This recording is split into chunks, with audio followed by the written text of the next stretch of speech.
Thank you all so much for coming out tonight, especially those of you who tried to come last October when I was originally scheduled and I was dealing with the fires. I was evacuated, I'm fine, but I really appreciate your patience in allowing me to come back in January. So I'm going to spend a little bit of time talking about this guy, Levi Strauss, and why I spent 24 years of my life with him, and hopefully by the time I'm finished you'll understand why. We'll take some questions at the end, and then there are all some handouts for you to take with you on the little table over there as you go out. So I was hired to be the very first historian for Levi Strauss Co. in 1989. And you know that when you go to work for a San Francisco company that was founded before 1906, you're not going to have any historical records. And that was very much the case. I knew that there were no historical records from before 1906, and I knew that my job was going to be quite a bit harder, but I didn't know how much that earthquake was going to affect my job. So the first 50 years are gone, and that includes all of the personal records of Levi Strauss, the founder. He died in 1902, and the house where he'd been living with his nephew and his family was also destroyed by fire. So any of his personal records were also lost, diaries or even his clothing, letters, anything of his to tell us who he was. So what happens? This is how mythology gets started in corporations. So when I first started working for the company, I started reading everything that they had published about their own history in newspapers and books, and I started reading all this stuff, and it seemed a little bit odd to me. So here were the stories. Bavarian immigrant Levi Strauss, penniless in rags, stumbles off the steamer in San Francisco in 1850, sees that miners are walking around and the pockets of their pants are hanging down, and he has an idea. He had some tent canvas in his dry goods wholesale inventory, so he made some pants out of this tent canvas, and then later either dyed them blue or bought the denim from France, it depends on who you're talking to. And then later he partnered with some guy in Reno and put rivets in them and made them strong. Ta-da! Blue jeans. That seemed a little fishy to me. The penniless immigrant thing seemed fishy to me as well. And this led to some really bizarre stories, one of which was a writer for the London Sunday Times said that the company had been founded by Claude Lévi-Strauss, the French anthropologist, who was still alive. So very early on, my job became myth busting, and I started digging deep into the corporate records that did exist. The company had been able to acquire a few 1906 documents and certainly some clothing and other materials. So I spent my entire 24 years determined to tell the right story about this man, and it took me that long. Because I had to search places like the state archives here in Sacramento, and I went to libraries from here to Panama to Germany, New York, and everywhere in between. And what I found was a story that was way more interesting than the mythology. So let's get started. This is, by the way, this is the reason that I had to spend all this time. This is what happened to the company's headquarters after 3 days of fires. You'll see a before picture later in the slideshow, but this is what happened to the company headquarters. So the man we know as Levi Strauss was born Levi Strauss in Buttenheim in Bavaria on February 26, 1829. Now, Buttenheim is in Bavaria, the region of Germany, but actually Buttenheim is in the Franconian region of Bavaria. And if you go to Buttenheim and you tell them you know that they are Franconians, they will buy you a beer because they're very excited that you know they're Franconians. And the beer is very good in Buttenheim, I have to say. His father, Hirsch Strauss, was a peddler, one of the many traditional occupations for Jewish men in Bavaria in the 19th century. Two of his two grandfathers were cattle traders, also a traditional occupation. But young Loeb and his many siblings, he had 5 older brothers and sisters that were his half-siblings from his father's first wife. Loeb and his older sister Vögele were the children of Hirsch Strauss's second wife. But they all grew up under something called the Juden Edict, or the Jew law, that had been passed in 1813. This was designed to make good Bavarian citizens out of Bavaria's Jews by not really letting them be Jews. So no man was allowed to work in any of the traditional occupations, such as peddling or cattle trading. All Jewish men growing up had to become small craftsmen or farmers, shoemakers, whatever. So it made it very difficult for these young men to really express their culture through their occupations. Not only that, there was something called a matrikel. Every village had to have this list, or matrikel, and it listed every single Jewish citizen in every town. Only the oldest son in the family was allowed to marry. There were no matter how many younger brothers he had, they were not allowed to marry in their home village. They could go to another village and they could get on the list of a childless couple and get married there. But what does this also do? It makes fewer eligible men for all of the girls to marry. So it makes it impossible to really live as a full human being under this terrible, terrible law. So in Budenheim, in 1837, 18 young people got up and left, including the two oldest Strauss children. The oldest boy, Jakob, who went to London to become a tailor, and the oldest girl, Rosla, who moved to New York with the other 16 people from Budenheim. A couple of years later, the two more of the Strauss boys decided to move to New York. Jonathan, who changed his name to Jonas after he arrived in New York, and Lippmann, who changed his name to Louis after he immigrated. And they're in New York, and they're working in the wholesale dry goods industry in New York City, and they're sending these glowing letters back about how great it is in New York. Then in 1846, Hirsch Strauss died, and his wife Rebecca made the only decision she could. It was time to move to America. Now, at this time, if you were a Jew living in Bavaria, you couldn't just get up and leave. You had to apply for permission from the government to leave. And in this application, you had to state why you were leaving. And thanks to my work with Dr. Tanja Roppelt, who's the director of the Levi Strauss Museum in Budenheim, we were able to get into the state archives, the Bavarian State Archives in Bamberg. And she found the statement that Loeb's mother Rebecca and young Loeb himself gave to the government. Now, this statement had to be very well written. You couldn't just say, I hate it here, it's awful, I'm leaving. They're not going to let you go. But you had to be very, very circumspect about what you wrote, and this is what young Loeb Strauss wrote in his application. The favorable news that I have received from my stepbrothers in America has convinced me to follow them, even though I do not have at this time a specific occupation, but my brothers will take care of that. No members of my family will stay behind. I will share the fate that has been assigned to me with them in foreign lands. I thus join my mother in her plea. So Loeb and his mother, as people, because Loeb was over 18, his mother was obviously an adult, the family was given permission to emigrate to America.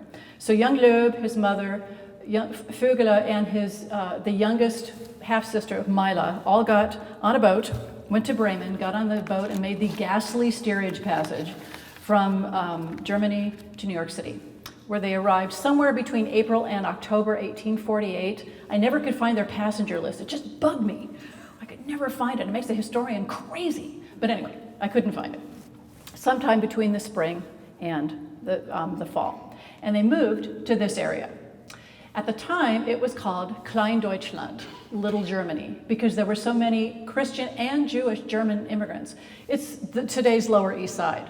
But this is 1840s Lower East Side, way before the sort of iconic imagery we think about when we think about the Lower East Side. And it was still pretty crowded, but it was a very different place than those, what it looked like 40 years later.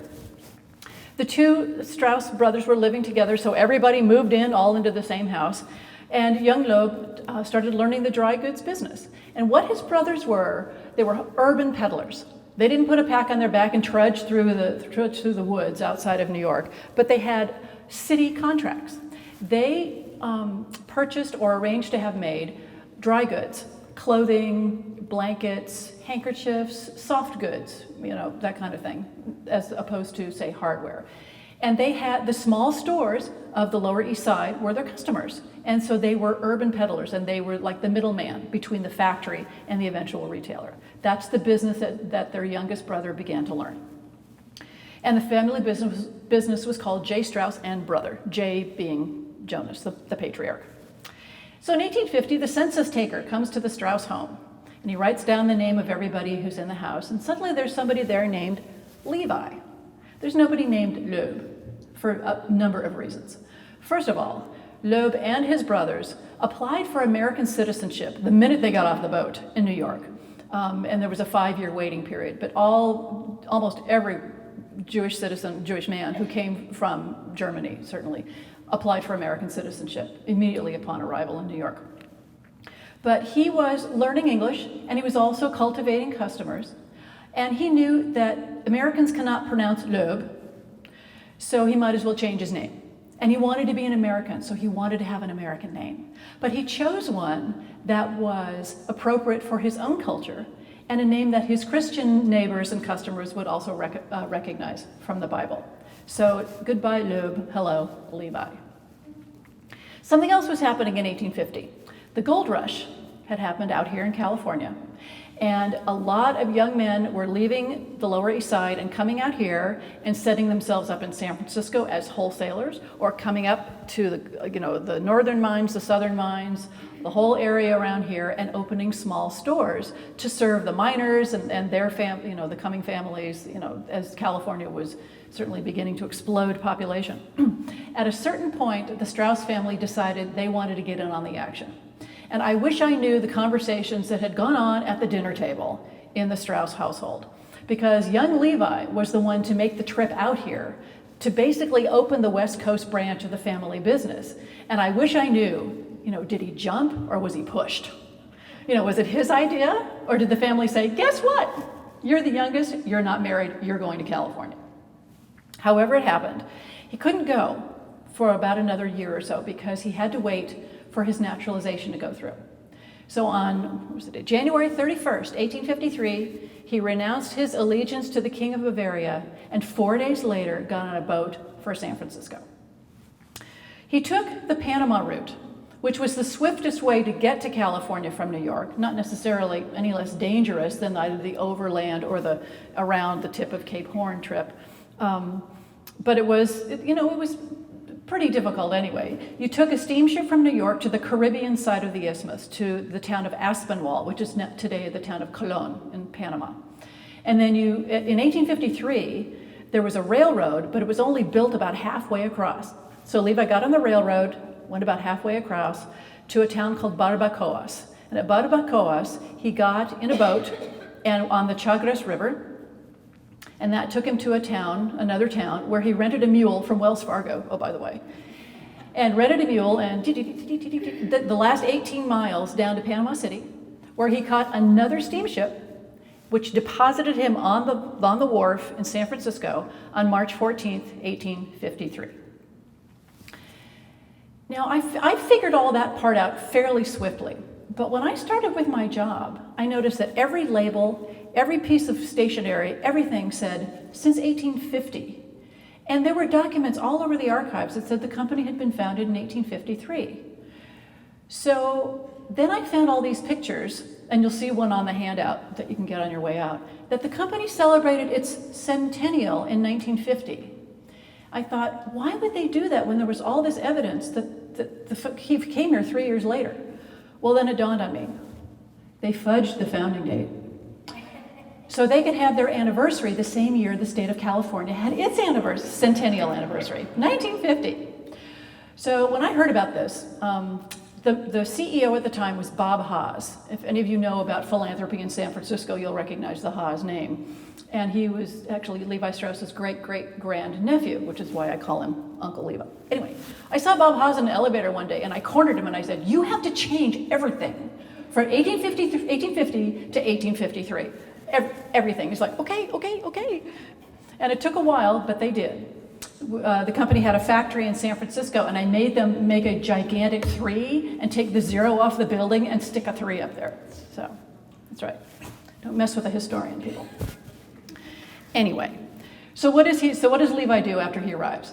He sets up business in a warehouse on the waterfront, because before he left New York, he and his brothers put a load of dry goods on the clipper ship called the Winged Racer, which went down around the tip of South America to land in San Francisco about May.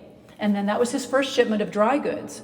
And then he had to get on a boat across the bay and get on a stagecoach, come here to Sacramento, which I can't prove, but I'm sure he did, and start cultivating customers. Go up to small stores, introduce himself, say he's starting a new wholesale business in San Francisco, because that's what they had decided to do.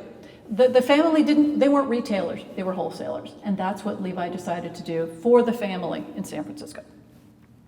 So one of the places he went was Auburn, or Forest Hill near Auburn. One of the parts of my job was I took the company's money and bought a lot of stuff for the archives.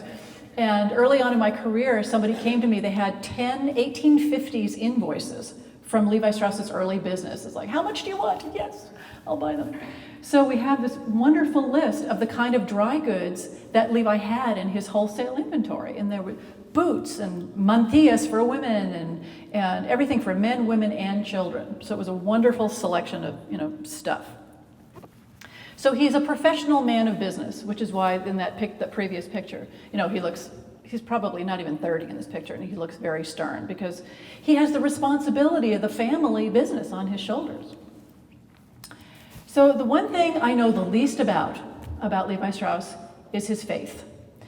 We know that he was a member of Temple Emmanuel, which is the beautiful building on the left with the onion towers that went down in 1906. I know that he was a congregant there. In the 1890s, he was on the advisory board of the Emmanuel Sisterhood for Personal Service, which was the woman's charitable arm of the temple. So family lore is, of course, that he was a member of Temple Emmanuel. But how observant he was, we just don't know, because anything he might have left behind of his own thoughts and feelings was lost in 1906. So that's one of those irritating things that I'll never know, and it makes me sad. During the Civil War, California did pretty well. California beef, wheat, and dry goods was able to get past the blockades of the eastern states and get to Europe and the UK. And so the company did pretty well. A lot of companies in San Francisco did well. And Levi was a staunch Abraham Lincoln Republican. He voted for Abraham Lincoln in 1860 and 1864. And he joined something called the Committee of 34, which was, quote, constituted to aid the authorities in the detection and suppression of any treasonable combinations or conspiracies against the Union and the public peace. And that was something that was pretty necessary because there were a lot of Southern sympathizers in California and San Francisco during the Civil War. And people were worried, really worried about the Confederacy and its potential hold on California. The company was doing so well that they moved into this beautiful building in 1867. That earthquake shot you saw before, that's what the building looked like before the earthquake and fire. It was on Battery Street at Pine, if you know San Francisco. By this time, he had a number of his family members with him. His sister, Fugeda, who had changed her name to Fanny, married a man named David Stern. They had 2 children in New York, and in about 1856, they and their mother, Rebecca, came out to San Francisco to be with Levi. His brother, Louis, also came out, and eventually one of his brothers-in-law. So what had been a business called Levi Strauss was now Levi Strauss Co, because he had his family with him. He'd lived by himself in San Francisco for 3 years. But there were so many cultural and economic safety nets in San Francisco for young men that I know he did well. Whether he went to the Barbary Coast, we'll never know. I don't know.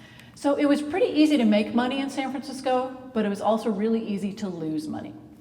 Levi regularly converted the gold that he took as payment for his goods and converted it to coin and put it on ships and sent it to New York to his brother, Jonas, so that he could buy more dry goods to send out to him to keep in his wholesale inventory. This gold coin was called treasure. And every time a lot of businesses would all put their treasure on one boat at the same time, and then it was all listed in the newspaper. So-and-so is sending this many dollars in treasure, whatever. So in September of 1857, August of 1857, Levi Strauss put $76,000 in gold on a Pacific Mail steamship. That's $1857. That's a couple of $1 million worth of gold. The gold went down to Panama, put on the railroad, which was completed by now, and then loaded onto the ship called the Central America on the Caribbean side. It took off, and the Central America went down in a hurricane off of South Carolina in September of 1857, and I believe there were no survivors. So that's a lot of money to lose, and Levi Strauss Co. was not the only company that lost it. But it didn't seem to have a blip at all in their business, which tells me a lot about how prosperous he was, that he could weather this kind of disaster. Now, in the early 1990s, or in the 1980s, somebody found that wreck. And in the early 1990s, I got a phone call from one of the people who found the wreck. He said, "We found this trunk, and there were some brown pants in there. We thought maybe that was one of the first Levi's." And I told him, "Well, no, that story isn't true. There were no brown canvas pants, but where's our gold? Did you find it? Did you find anybody's gold?" Well, apparently it's finders keepers when it comes to the rules of maritime salvage. So I really tried to get our gold back, but I was not successful, though I have a feeling the shipment was insured. So by the 1870s, Levi has a really strong sales force. They are fanning out all over the American West. He has customers all over throughout the West, from Montana to Texas to Washington. Levi also had customers for his dry goods business in Mexico, Hawaii, and Canada. And he really understood early on the importance of the Pacific Rim when it came to commerce. But he thought that he had every reason to think that he'd spend the rest of his life just being this dry goods wholesaler. He had moved in with his sister Fanny and her growing family when he was maybe about 40, so he was now beloved Uncle Levi. Had showed no signs of wanting to get married, but he was living with the family. And he thought this was going to be the trajectory of his life until he died. Then, in 1872, he got a letter from this guy. This guy's original name was Jakob Eufes. He was born in Riga, which is today Latvia, but at the time was Russia. He came to the United States when he was a teenager, but he had been trained as a tailor in his native Russia. He worked in the East Coast for a while and then came to California in 1854, thinking he'd try his luck at gold mining, which did not work out for him. He changed his name to Davis, so he was now Jacob Davis. He married and started a family. And by the 1860s, he was living in Canada. And he'd started a brewery. He was an inventor and a tinkerer. And he would try new things, but when things did not work out for him, he would just fall back on tailoring because that was his best skill. So in 1867, the family was in Virginia City, and that didn't really work out for him business-wise. Then in 1868, he and his family moved to the literally brand new town of Reno, literally days after it was incorporated as a city. The town was clustered around the Central Pacific Railroad. The businesses in town supported mining and the agriculture of the rich Washoe Valley. And Jacob Davis set himself up as a tailor. And there was a lot going on. The Comstock Lode, there were miners everywhere. People were going in and out of Reno, so it was wasn't as isolated as Virginia City was. So there was a lot of activity, a lot of customers, and he was doing well as a tailor. And he was making tent covers and horse blankets and wagon covers and tents and horse blankets for a lot of the miners. So then in 1871, a woman came into his shop and said, "All of my husband's pants have fallen apart.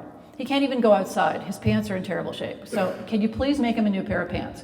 So they figure out what size he needs. And she says, "Can you do something to make his pants last longer? It's just, it's ridiculous that his pants keep falling apart." Her husband was a teamster. So he was working on wagons, working with horses, and he was a heavy laboring guy. So Jacob said he would try to do it. So one of the things he made when he made horse blankets was he used little metal rivets to fasten the leather straps onto some of these horse blankets that would hold pieces of it together. And he's making this pair of pants for this woman, and he's using a fabric called cotton duck, and it was like an off-white, really heavy canvas-like material. And he looks over at this table and he sees these rivets on this table, and he thinks, I wonder if I could put these rivets in these pants, if that would make them stronger. All right. So he puts rivets in the pocket corners. There's a strap, like a buckle and a strap on the back of the waistband. Puts some rivets there. and one at the base of the button fly, because all pants were buttons at this time. The woman comes and buys the pants, and they were premium price. They were $3, which is practically a day's pay for a miner. She takes them away, and he begins to hear that the customer was really happy. He sees him walking around Reno in his pants. And then people start coming into his shop. Hey, I heard about these new pants you're making. Can you make some for me? So he realizes he's got a great idea in his hand. Now, he already had a patent on a clothes press. So he, like I said, he was an inventor. And he begins to think, if I don't get a patent on this process, somebody else is going to start making these pants, and I'm going to lose a lot of money. He was a customer of Levi Strauss Co. He bought thread and fabric from the wholesale business in San Francisco. So what does he do? He takes a couple of pairs of these pants, wraps them up, and writes a letter to Levi Strauss. He says, hey, I just invented this new kind of pants. If you will pay for the patent and pay for the manufacturing, we can make a lot of money out of these pants. What do you think? He sticks this and he sends it off by Wells Fargo Express. Okay, he didn't put a non-disclosure agreement in this package. He just sends this money-making idea off to Levi without a qualm, because he knew that Levi Strauss was an honorable man and would not steal his idea. And he knew that if Levi wasn't interested, he would just tell him.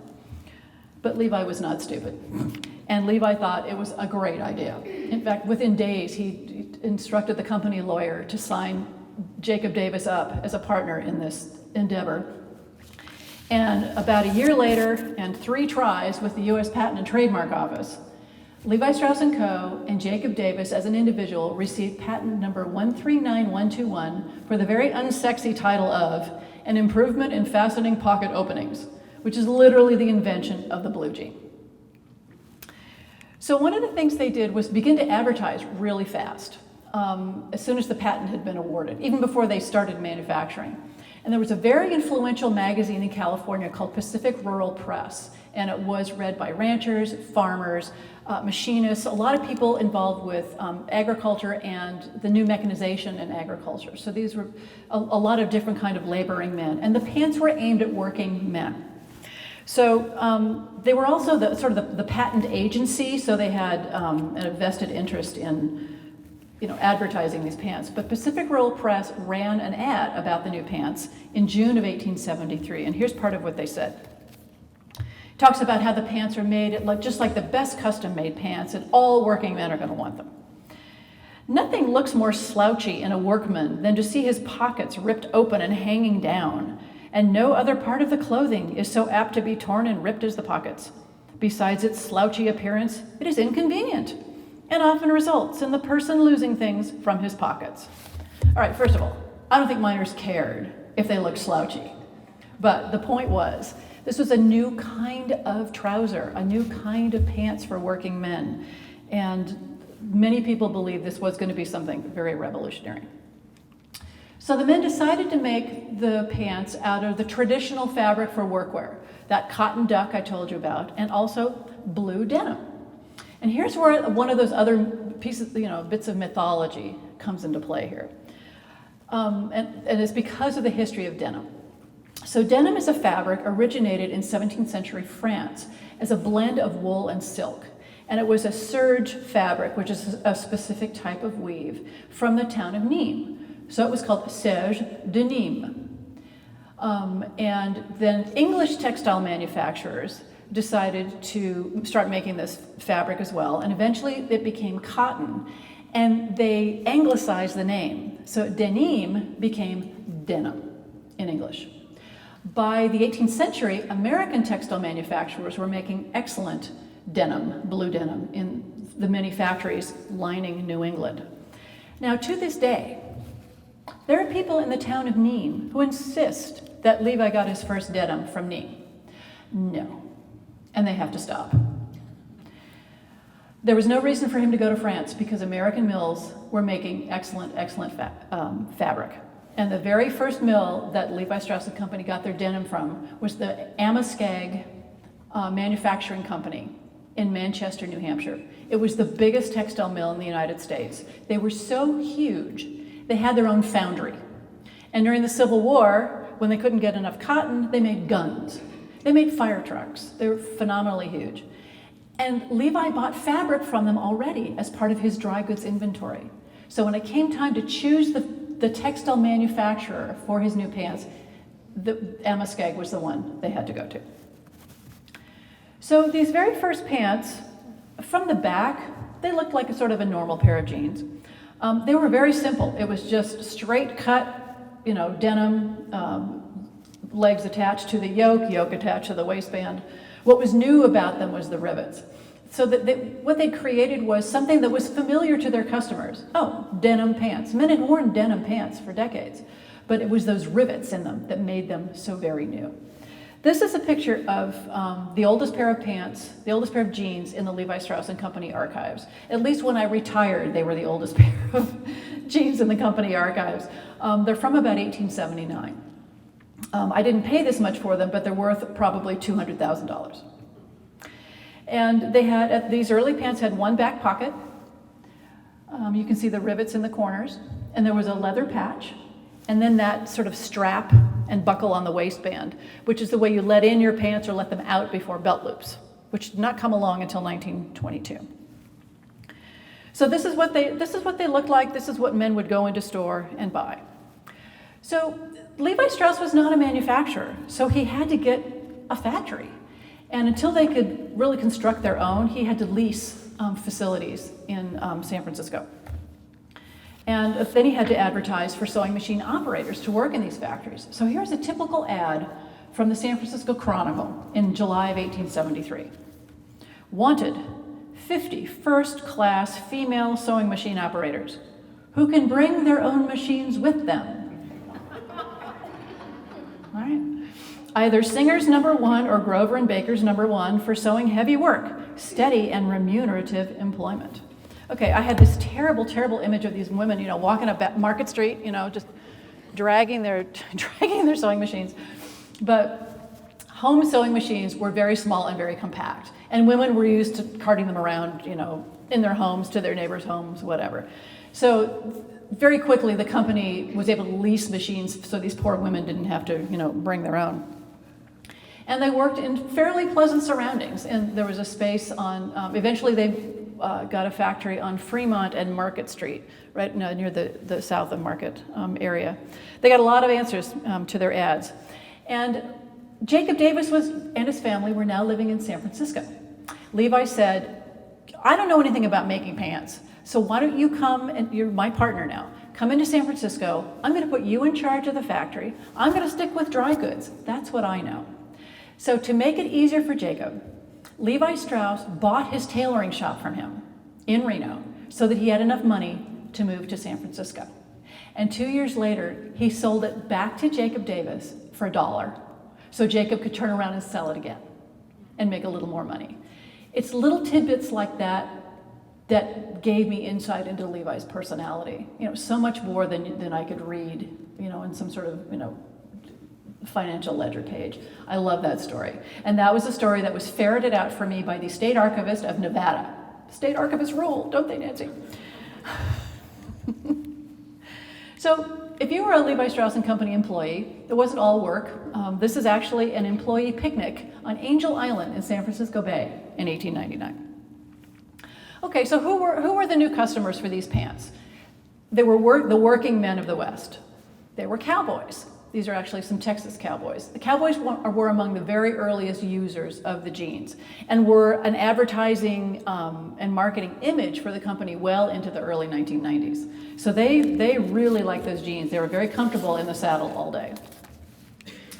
Miners, of course, the gold rush was well over, but as we all know, there was still lots of gold to be found in California, lots of silver and gold to be found in Nevada, and lots of copper in Arizona. So there was a lot of mining going on well as you're coming toward the turn of the 20th century. But there were also agricultural workers. These are ag workers near Elk Grove in the late 1890s. But there was one type of man who'd never, ever would have worn a pair of jeans in his life. Levi Strauss. Never in the world would he have worn jeans because it would have been so inappropriate. Jeans were what the men in his loading dock in his factory wore. They were what laborers wore. He wore a black suit with a silk shirt and a silk tie. He was what was known as a capitalist. It would have been completely wrong for him to wear jeans. He wouldn't even have thought about wearing them. They were so foreign to who he was as a person and a businessman in San Francisco. So in 2006, the Reno Historic Commission put up a plaque in Reno at the spot where Jacob Davis's tailoring shop used to be. It's right near the sign on Virginia Street, the biggest little city in the world sign in Reno.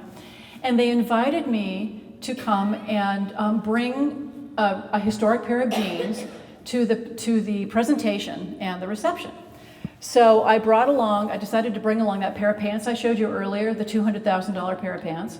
And I used to travel with the old stuff all the time, and I always had to have security. And I said, this is an outdoor public event, you must provide security. And they said, all right, sure. That's my security detail. Wyatt and Morgan Earp, complete with functioning historical firearms.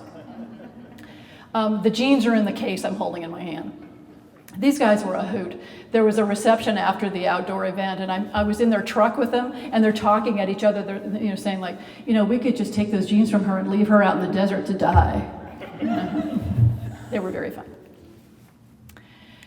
So as the company got its own factory and really began to expand and hired more and more and more sewing machine operators as the jeans became more and more popular, they began to put out flyers with images like this, home industry, and they really did have factories that were well lit, that were not sweatshops, and they really tried to show this in this particular image. I don't know if you can see, but the woman on the first row on the right, she has a flower in her hair. Okay, no. Well, no woman wore a flower in her hair to go sew jeans in a factory, but that was the reason that she did. That was the image they were trying to portray. And there's something else going on here. And here's where we get into the icky part of the story. Home industry was code in the 19th century for we only hire white people in our factory. And the reason that they had to say that code was because in 19th century San Francisco, the biggest non-white people that they didn't want to hire in their factory were the Chinese. And all of us who know American history and California history know. After the completion of the Transcontinental Railroad, so many Chinese men came into San Francisco to look for work, and so did a lot of white men. There was competition for jobs. There was, hatred of, they were so much the other. And there were murders, there were burnings in Chinatown, we know all the whole story. Levi Strauss had to go on record saying that he did not hire Chinese in his factory. Even if he had, he would have been outed by his competition. He has Chinese in his factories. You don't want buying anything from him. You don't want these, clothing sewn by these dirty Chinese people. So he even went so far as to put made by white labor on his price lists. This is a price list from about 1879, in red, as you can see. We don't know how he felt personally about the Chinese, or about immigration in general. But as a businessman in 19th century San Francisco, he could do no less but discriminate. And it's icky. But here's the sort of sunnier part of the story. When I was thinking about writing this book, and it's what I did the year after, for a whole year after I retired in 2014, I kept in touch with Bob Haas, as I mentioned, who by now the former CEO, a member of the family. I said, Bob, when I write this book, I'm going to put the stuff in here about the Chinese. And he said, Lynn, you have to write this book, warts and all. We're not afraid of our history. And he was seconded by the current CEO, Mr. Chip Berg, who is not a family member, but also not afraid of the company's history. So I had the complete support of the company to tell this story in all of its ickiness in this book. And I really respect both of those men for that. So in the 1870s and early 1880s, the company started to get government contracts to supply dry goods to a variety of organizations. But what the place where they won their bids the most was for the California prison system. And they provided dry goods at San Quentin and Folsom in California and the ghastly Yuma Territorial Prison in Arizona. And they would provide blankets, towels, that kind of thing. But in, I don't remember the year, the company got the government contract to supply striped flannel for convict suits to Folsom Prison. So some of Levi's customers were in prison, or, were prisons. But some of his customers should have been in prison. And I want to tell you a story. In, let's see, 1860s, early 1870s, two immigrants from Russia named Michael and Joseph Goldwater moved to England and then moved to the United States. They changed their name to Goldwater and started opening up stores all over Arizona. And they were big customers of Levi Strauss Co. They bought a lot of dry goods from Levi Strauss Co. Joseph Goldwater, the younger brother, was the one who came to San Francisco to go into the wholesale business and place his order and pay for it. But in 1881, suddenly the newspapers started telling this sort of strange story about Joseph Goldwater. And as they put it, the merchants on Battery Street were very anxious to see Joseph Goldwater, a commission merchant engaged in the purchase of goods for Arizona, who left very suddenly for the land of the rattlesnake and tarantula a week ago. And he left with wagon loads of goods that he did not pay for. So he takes his ill-gotten goods and turns them over to a partner in Yuma named Lyons, and has absolutely no intention of paying for it. So what do the merchants do? They call the U.S. Marshal. And what happens next is like a John Wayne movie. So they get the marshal, and the marshal and his deputies go to Yuma, Arizona. And this is what the Sacramento Daily Record Union said about that. The defendants, Goldwater and his partner, have men barricaded on the premises, armed with shotguns, who declared that they would resist service at all hazards. The marshal, for his part, said that he will serve the process regardless of consequences. If resistance is offered by the mob, there will surely be bloodshed. The posse are all determined men. It didn't end like a John Wayne movie. It ended with, okay, we're sorry, please don't kill us. And Goldwater was hauled back to San Francisco, met with all of his, the creditors that he defaulted, and they made some sort of settlement, and then it just sort of went away with a whimper. So Joseph Goldwater had a great nephew who became a state senator in Arizona, and in 1964 he ran for president, and his name was? Barry. Thank you. Everybody knows the answer to that question. I love it. I'm sorry, for the interpreter, can you tell me, please? Barry Goldwater. Thank you, I did not hear it. I'm so sorry. Barry Goldwater. So one of the things that helped me really understand who Levi Strauss was to follow his philanthropy. And it was easy to follow his philanthropy because his name showed up in the newspapers a lot, as all of the giving that he did. So we know that he gave his very first charitable donation about a year after he landed in San Francisco. He gave $5 to the Orphan Asylum Society of the city of San Francisco, which is still in business today in San Francisco as the Edgewood Center for Children and Families in the Sunset District. It's kind of amazing. So what I did was look at where he spent he would give company money here, he'd give personal money there, and I got to understand him by looking at this, and I realized that the things he cared about were young children, education for young people, and fire prevention. He probably knew that San Francisco had been leveled by fires in the early 1850s. There was a fire at his headquarters in the 1880s, and the fire department came very quickly, put it out, and he was so grateful. He threw the entire fire brigade a party at his headquarters. He left $500 in his will, 1902 dollars in his will, to the San Francisco Fire Department.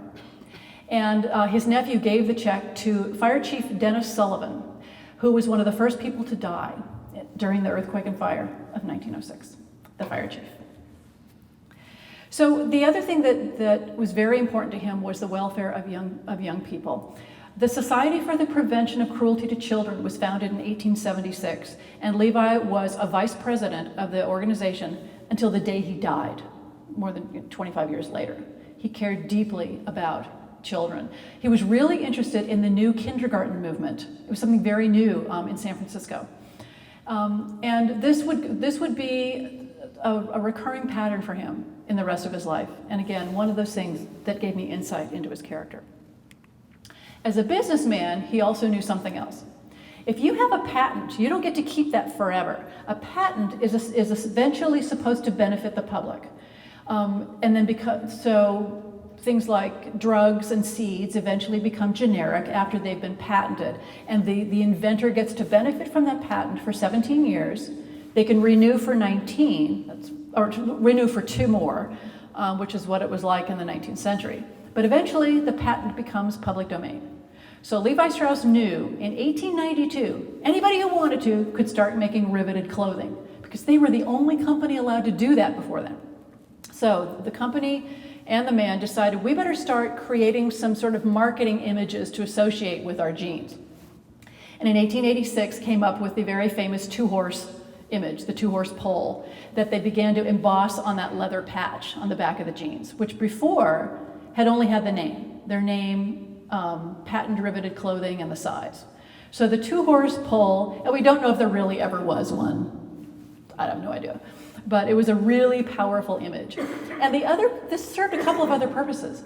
The company knew that not everybody in the West spoke English as their first language, and not everybody was literate. So many people navigated society through symbols. And so people could go into a store and say, I want a pair of pants with those 2 horses on it, if they couldn't read the name Levi Strauss Co. So it served so many different kinds of customers. We don't have too many pictures. I retired 3 years ago, I still say we.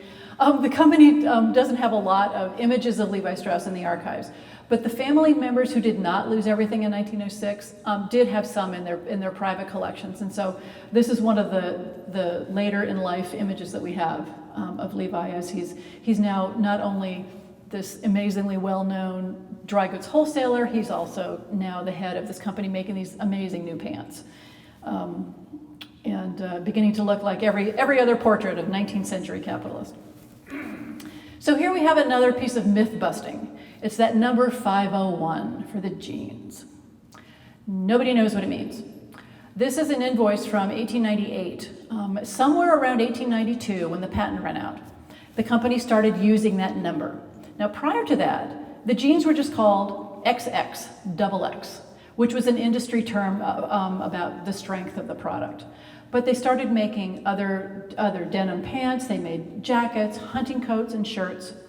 And about 1892, they started assigning lot numbers or ordering numbers of 3 digits to everything that they made to make it easier for someone, one of their customers to order something. Instead of saying, I want a denim shirt that looks like this, they could say, I want denim shirt number 243 or whatever. Somehow, the number 501 was given to that very first blue jean. Nobody knows why, but that doesn't stop people from speculating. My personal favorite was the guy who literally wrote this and published it in a book. The 501 comes from the fact that the first jeans had 501 rivets on them. Try walking in a pair of pants with 501 rivets on them. No. Oh, it was the number on the bale of denim. No. No. There's just no way to know. If I don't know what it is, nobody knows. There were arbitrarily chosen 3-digit numbers. What it means, it's one of those things that we'll never know at any time. The other piece of mythology is on the back of the pants, Levi's have this double arch of stitching. And the company calls that the arcuate. And it's from the Greek word meaning bow, like bow and arrow. That's been on the pants since the very beginning. Again, the records about the reasoning for that were lost. My personal opinion is that I think there was other workwear that had pocket stitching on the back that may have held in like a lining on the pocket. And it was just a way to hold fabric, keep it secure. Perhaps the company thought, well, these other companies have stitching on their pockets. We should have something too. Again, to differentiate our product from the competition. I don't know if that's true or not, but it's better than the other explanations I've heard. One of which came out of the company's office in Sweden in the 1990s. Their marketing manager said, oh, it represents the wing spread of the Rocky Mountain eagle. Okay, first of all, nobody knows what it means. Second of all, the Rocky Mountains are not in California. Third of all, there's no such bird as the Rocky Mountain eagle. But people, even as I was leaving the company, people were talking about the wing design, the bird wing design on the back of the pants. Ah! Anyway, it's hard to kill a myth. It really is. You know that great line in my favorite movie, The Man Who Shot Liberty Valance. This is the West, sir. When the legend becomes fact, print the legend. That just seems to happen. Okay. So in addition to the two-horse logo, the company started printing up these really beautiful handbills and flyers to give to their potential retailers to show them, oh, here are the beautiful products that we're wearing. Look at all the different kinds of people that wear our products. So the flip side of this one, it has language about the products, how much they are, how strong they are, et cetera. And these would get handed out to every, possible retail customer. The company also started advertising in newspapers, from the Bodie, I forget the name of the paper in Bodie, the Helena, Montana Independent, and everything in between. And they came up with all these great slogans, the best garment for working men in the world. Is that what this one says? It's like no hyperbole there. They wear like iron, all sorts of really, really great phrases. And then they came up with this one, which is my very, very favorite handbill of all time. There's so much going on here. What does this tell you? The pants are so strong, and you have the visual and the written on the front. There's also writing on the back, but you have this. It's like it's a handbill pasted on this fence, telling you how strong the pants are. But turn your head. Whose face is that? That is Levi Strauss's face. What does this tell me? This tells me that Levi Strauss. This is from 1897. He's in his 60s. He doesn't care that he's being, made a figure of fun in order to further his business. That tells me something else about him as a man as well. Why they gave him red hair, I don't know. Or more hair than he had, I don't know. But I just really like this because it tells me, again, about the man, on the inside. The company also gave out something called trade cards. Actually, the backside of this is an 1899 calendar. We all think, we all know what the gift with purchase is. You go to the cosmetics counter, you buy $50, you get a free bag of stuff, whatever. There were gifts with purchase in the late 19th century, and one of them was the trade card. Every company, every consumer brand made trade cards because people collected them like baseball cards, and they would paste them in scrapbooks. So if you bought a Levi garment in a store, you would get this trade card, and on the back side would be printed the name of the store and the town where it is. So you'd remember the product that you bought, and you'd remember where you bought it. And there were quite a few different designs, and Levi Strauss had an entire line of these trade cards that people would give out in stores. I've seen them from stores, again, from Montana to Washington to Arizona. The company was really prospering as it got close to the turn of the 20th century. The big, tall building in the middle, that beautiful building I showed you earlier, they'd only had part of that building when they moved in 1867, but by 1900 they had the entire thing, the whole swath, across and all the way up, filled floor to ceiling with flammable dry goods. But again, very, very prosperous. And in the late 1890s, Levi really began to expand his philanthropy in the educational arena.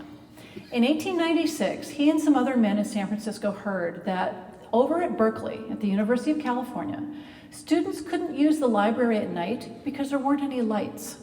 So what did these men do? They pulled some money together and they gave it to the university so they could install electric light in the library for the students. The next year, 1897, Levi heard about something the state assembly did.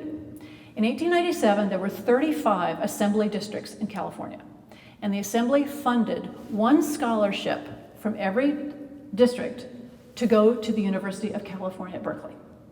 When Levi Strauss heard about this, he contacted the head of the Board of Trustees, Jacob Reinstein, and he said, I would like to match every single one of those 35 scholarships so that every district can send 2 students to UC Berkeley. Of course, the Board of Regents, not trustees, the Board of Regents said, of course, we're thrilled. They immediately named it the Levi Strauss Scholarship. And the first students the academic year 1897, 1898, were the first to receive these scholarships. And they were open to men and women. In fact, half of the first class of scholars was women.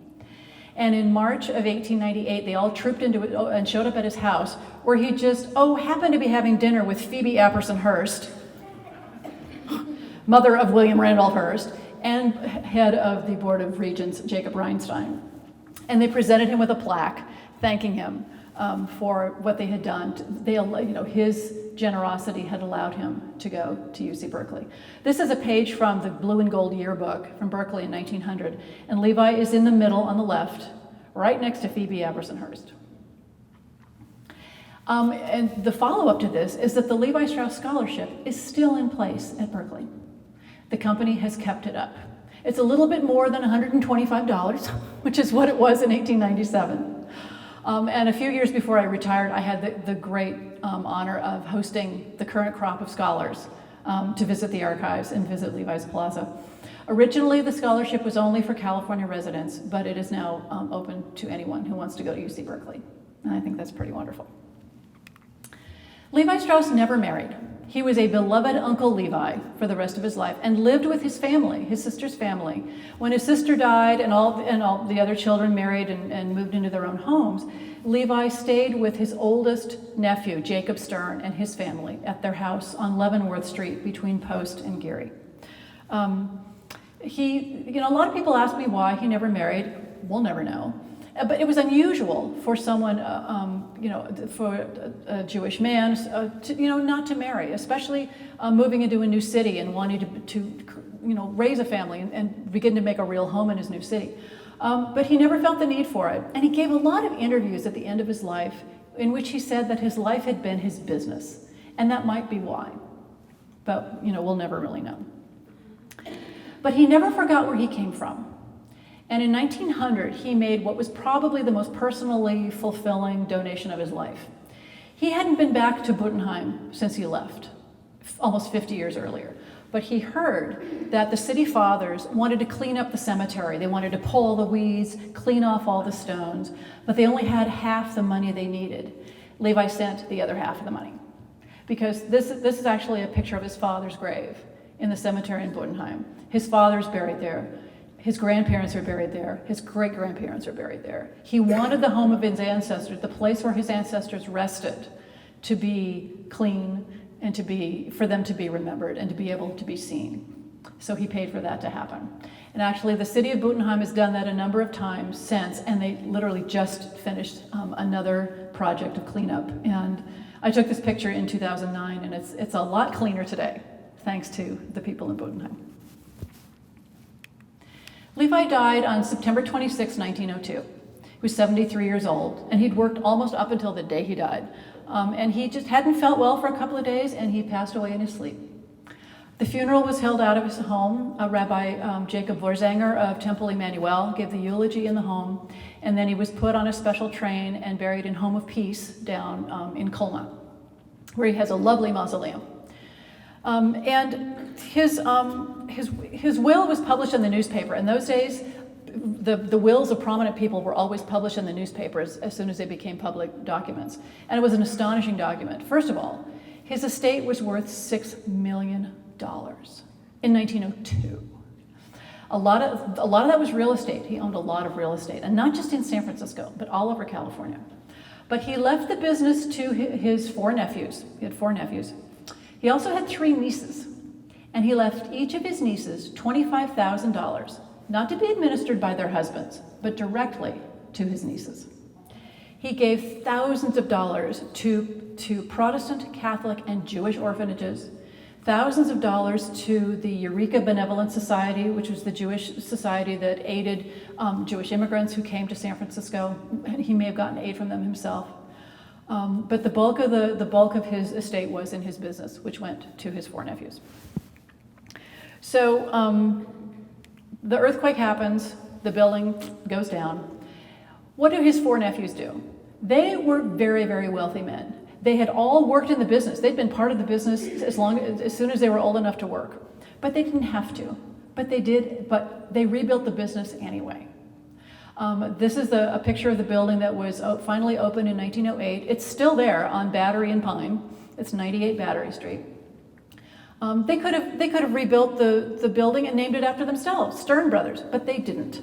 They rebuilt Levi Strauss Co. for their uncle, and they stayed in the dry goods business, even though they didn't have to. And again, as I said, they also kept the name. Now, the Haas family comes into the story this way. So, as I said, Levi never married. But one of Levi's 4 nephews, the sons of his sister Fanny, was named Sigmund Stern. And you've heard of Sigmund Stern Grove in San Francisco? That was Levi Strauss's nephew. He married a woman named Rosalie Meyer. The Meyer family was from Los Angeles. And actually, Rosalie Meyer's brother, Edmund, went down on the Titanic. And Rosalie's father, okay, I'm trying to remember how this goes. Somehow, Rosalie and the other Meyer siblings are related to Katharine Graham of the Washington Post, of the new movie that just came out. So Katharine Graham was also related to the Haas family. The Stern family. So Sigmund Stern, Rosalie Meyer have one daughter, and her name is Elise Stern. And she married the gentleman in the middle, and his name was Walter Haas, also of San Francisco and Los Angeles wealthy family. Walter Haas and Elise had 3 children, Walter Jr., Walter Haas, Peter Haas, and Rhoda Haas. Rhoda married Richard Goldman of the Goldman Environmental Prize every year. And then Walter Jr. had 3 children, 2 of them are here. That's little Bob Haas, the man who hired me, on the right, and his sister Betsy, who's married to Roy Eisenhart.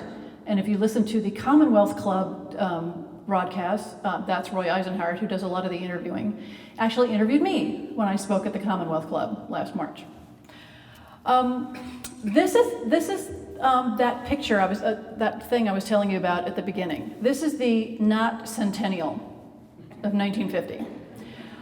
It's at the factory on Valencia Street that was built after the company's other factory had burned down in 1906. So they're having a wonderful time in 1950, celebrating a centennial that should have been done 3 years later. And as you'll see, as I mentioned in the handout, a family friend was Governor Earl Warren, and he partied down with the Haas family at the centennial that day. Now, Jacob Davis also had an interesting rest of his life. He had a lot of stock and interest in the company, and he sold it back to the company about 1906, and then he died in 1908. His son Simon worked for Levi Strauss Co. for about 20 years, and then he left and started his own clothing business, which really didn't do very well. Then in 1935, he started a new clothing business, which he named for his own son, Ben Davis. And if you know the black pants with the little gorilla on the label, that's the Ben Davis brand, named for the grandson of Jacob Davis, the man who took the riveting idea to Levi Strauss, which created the first blue jeans, which is the piece of trivia for your next cocktail party. The company moved from that 98 Battery Street to Embarcadero Center in San Francisco for a few years, and then leased the property, which is still Levi's Plaza today, on Battery Street near the Embarcadero. It's still world headquarters. You can't see it very well in this picture, but on the right-hand side there's a fountain designed by famed landscape architect Lawrence Halprin, and underneath is the remains of a gold rush ship, which they discovered when they were excavating to build Levi's Plaza, but it was in too terrible shape to be able to pull up. So the Maritime Museum did this huge study and published their findings, and the company archives has all the information about the William Gray, which is underneath the Levi's Plaza today. In about 1998, those city fathers in Gottenheim did a little research and discovered that the house where Levi Strauss had been born was still standing on Marktstrasse, the main market street, which is this house pictured here. And when they realized that it was the place where Levi was born, they bought the house, which was kind of derelict, and turned it into the Levi Strauss Museum. And it opened in 2000.